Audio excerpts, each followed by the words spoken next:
Јас сум на 9 спрат во кула 1 и подраматично е за разлика од моите комшивки без навреда, со почит кон стравот.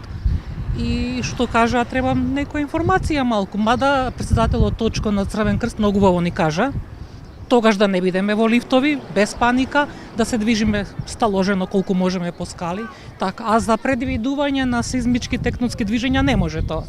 Не може. Па јас не одев уште во школа кога го преживеав катастрофалниот земјотрес во Скопје 63 година, така да веќе сум верзирана.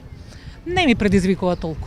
Скроз не занижли со се маса со колешкава паднавме на земја, толку што беше јак. На враќање среќа што не се погодив дома. Вчера од кревет ме падна. Денес се вратив дома се испаднато. Сретнав попат оџак паднат врз джип.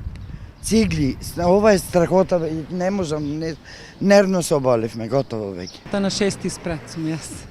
Беше страшно, силно. Паднаа некои предмети.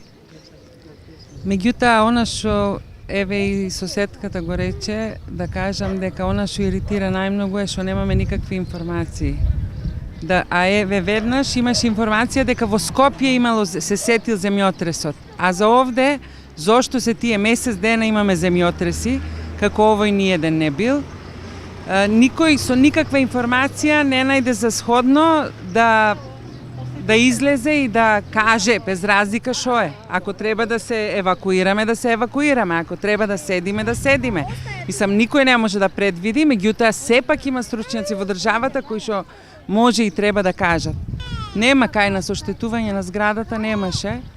Меѓутоа, еве слушам дека имало срушено ова. Се работи за отприлика 30 пријави на граѓани за оштетување на претежно на внатрешните зидови, а не некои на фасадите, на повторно ќе кажам, на објекти од постара градба, на места на преградни зидови, на дилатации и онаму каде што се правени корекции на зидовите во поново време.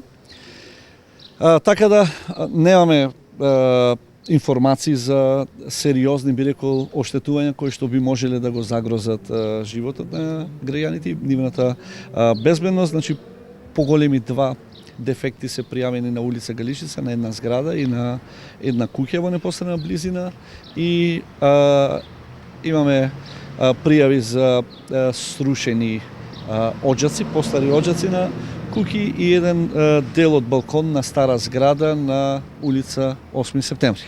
Би ги повикал граѓаните на Охрид да не избрзуваат со произволни, неосновани и неаргументирани и информации и предвидувања за војнина, бидејќи навистина се надополнува чувството на паника, страф и загриженост на останатите граѓани. Сепак, институциите на системот работат и функционираат, значи ние сме во постојана координација.